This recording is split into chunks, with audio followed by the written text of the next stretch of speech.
Good morning everyone. ಇವತ್ತು ನಾನು ಲಾಗ್ನ ಮಾರ್ನಿಂಗ್ಗೆ start ಮಾಡ್ತಾ ಇದ್ದೀನಿ.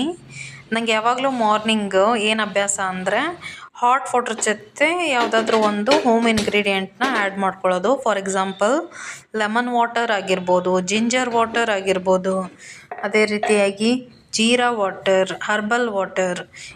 ಅಂದರೆ ಹರ್ಬಲ್ ಅಂದರೆ ಪೌಡರ್ ಮಾಡಿಟ್ಕೊಂಡಿರ್ತೀವಲ್ಲ, ಕಷಾಯ ಪೌಡರು, ಅದು ಕೂಡ ತೊಗೋಬೋದು. ಸೊ ಮಾರ್ನಿಂಗ್ ನಾನು ಯಾವಾಗಲೂ ಒಂದು ಡ್ರಿಂಕ್ ಇದ್ದೇ ಇರುತ್ತೆ.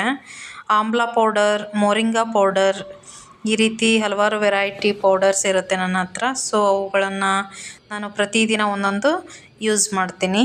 ಇದನ್ನು ಕುಡಿಯೋದ್ರಿಂದ ನಮಗೇನಾಗುತ್ತೆ ಅಂದರೆ ಬಾಡಿಲಿ ಡಿಟಾಕ್ಸ್ ಆಗುತ್ತೆ. ಡಿಟಾಕ್ಸ್ ಇನ್ ದ ಸೆನ್ಸ್ ಏನೇ ಟಾಕ್ಸಿನ್ ಐಟಮ್ಸ್ ಇದ್ದರೂ ಕೂಡ ಹೊರಗಡೆ ರಿಲೀಸ್ ಆಗುತ್ತೆ.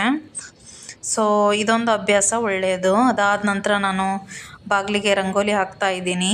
ಎವ್ರಿ ಮಾರ್ನಿಂಗ್ ನಾವು ಬೆಳಗ್ಗೆ ಬೇಗ ಎದ್ದು ಈ ರೀತಿ ಹ್ಯಾಬಿಟ್ಸ್ನ ರೂಢಿ ಮಾಡಿಕೊಂಡ್ರೆ ಮೈಂಡ್ಸೆಟ್ ಅಂತ ಏನು ಇರುತ್ತೆ ನಮ್ಮದು, ಸ್ವಲ್ಪ ಸಮಾಧಾನಕರವಾಗಿರುತ್ತೆ. ಅದರ್ವೈಸ್ ಸುಮ್ಮನೆ ಗೊಂದಲ ಆ ರೀತಿ ಆಗಿಬಿಡುತ್ತೆ. ಸೊ ನನ್ನ ಮಾರ್ನಿಂಗ್ ಮಾತ್ರ ಯಾವಾಗಲೂ ನಿಧಾನಕ್ಕೇ ಸ್ಟಾರ್ಟ್ ಮಾಡೋದು. ಇಲ್ಲಿ ನಾನು ಕೊಬ್ಬರಿ ಚಟ್ನಿ ಮಾಡ್ಕೊತಾ ಇದ್ದೀನಿ. ಇದಕ್ಕೆ ನಾನು ಕೊಬ್ಬರಿ, ಮೆಣಸಿನ್ಕಾಯಿ, ಶುಂಠಿ, ಬೆಳ್ಳುಳ್ಳಿ, ಜೀರಿಗೆ, ಕೊತ್ತಂಬರಿ ಇದೆಲ್ಲ ಆ್ಯಡ್ ಮಾಡ್ಕೊಂಡಿದ್ದೀನಿ. ಸ್ವಲ್ಪ ಉಪ್ಪು ಹಾಕಿಬಿಟ್ಟು ನೀರು ಹಾಕಿ ಗ್ರೈಂಡ್ ಮಾಡ್ಕೊತಾ ಇದ್ದೀನಿ. ಇದಕ್ಕೆ ಕಾಂಬಿನೇಷನ್ ಆಗಿ ರಾಗಿ ದೋಸೆ ಮಾಡ್ಕೊತಾ ಇದ್ದೀನಿ. ಯಾವ ರೀತಿಯಾಗಿ ರಾಗಿ ದೋಸೆ ಹಿಟ್ಟನ್ನು ಮಾಡ್ಕೊಳ್ಳೋದು ಅಂತ ಈ ವಿಡಿಯೋದಲ್ಲೇ ತೋರಿಸ್ತೀನಿ. ಸೊ ವಿಡಿಯೋನ ಸ್ಕಿಪ್ ಮಾಡಿದೆ ನೋಡಿ. ಕೊಬ್ಬರಿ ಚಟ್ನಿ ರೆಡಿ ಆಯಿತು. ಇವಾಗ ಇದು ಮಾತ್ರ ತುಂಬ ಚೆನ್ನಾಗಿರುತ್ತೆ ಕೊಬ್ಬರಿ ಚಟ್ನಿ. ದಾವಣಗೆರೆ ಬೆಣ್ಣೆ ದೋಸೆ ಜೊತೆ ಕೊಡ್ತಾರಲ್ಲ, ಸೇಮ್ ಅದೇ ರೀತಿಯಾಗಿರುತ್ತೆ.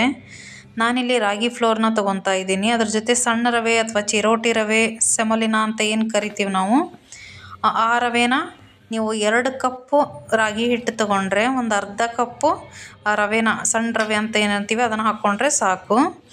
ಇವಾಗ ಸ್ವಲ್ಪ ಜೀರಿಗೆ, ಉಪ್ಪನ್ನ ಹಾಕೋತಾ ಇದ್ದೀನಿ ಹಿಟ್ಟಿಗೆ. ಹಾಕ್ಕೊಂಡ್ಬಿಟ್ಟು ಒಂದು ಡ್ರೈ ಮಿಕ್ಸ್ ಮಾಡ್ಕೋಬೇಕು ನೀಟಾಗಿ. ಅದಾದ ನಂತರ ಇದಕ್ಕೆ ನಾರ್ಮಲ್ ವಾಟ್ರನ್ನ ಹಾಕ್ಕೊಂಡು ಸ್ವಲ್ಪ ಗಟ್ಟಿಯಾಗಿ ಮಿಕ್ಸ್ ಮಾಡ್ಕೊಳ್ಳಿ. ಸ್ಟಾರ್ಟಿಂಗ್ ತುಂಬ ಜಾಸ್ತಿ ನೀರು ಹಾಕ್ಬಿಟ್ರೆ ಗಂಟು ಉಳಿದು ಬಿಡುತ್ತೆ. ಸೊ ಸ್ವಲ್ಪ ನೀರು ಹಾಕ್ಕೊಂಡ್ಬಿಟ್ಟು ಈ ರೀತಿ ಮಾಡ್ಕೊಳ್ಳಿ. ನೋಡ್ಬೋದು ನೀವು ವಿಡಿಯೋದಲ್ಲಿ ಕನ್ಸಿಸ್ಟೆನ್ಸಿ. ಇವಾಗ ನಿಮಗೆ ಎಷ್ಟು ನೀರು ಬೇಕೋ ಅಷ್ಟು ನೀರನ್ನು ಹಾಕ್ಕೊಂಡು ನಿಮಗೆ ಬ್ಯಾಟರ್ನ ರೆಡಿ ಮಾಡ್ಕೋಬೋದು. ಇದನ್ನು ನಾನೊಂದು ಹಾಫ್ ಆನ್ ಅವರ್ ನೋಡಿ ಇವಾಗ ನೀರು ಹಾಕ್ಕೊಂಡೆ ನಾನು.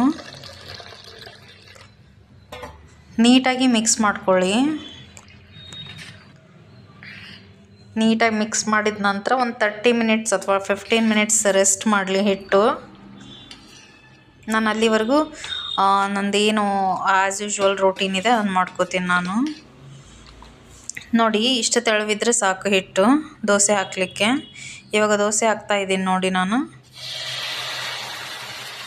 ಇನ್ನೂ ನೀರು ಹಾಕ್ಕೊಂಡ್ರೂ ಅಡ್ಡಿ ಇಲ್ಲ.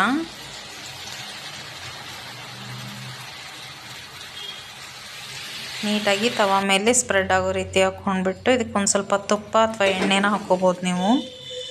ನಾನು ಸ್ವಲ್ಪ ಆಯಿಲ್ನ ಕಡಿಮೆನೇ ಯೂಸ್ ಮಾಡ್ತಾಯಿದ್ದೀನಿ ಇಲ್ಲಿ.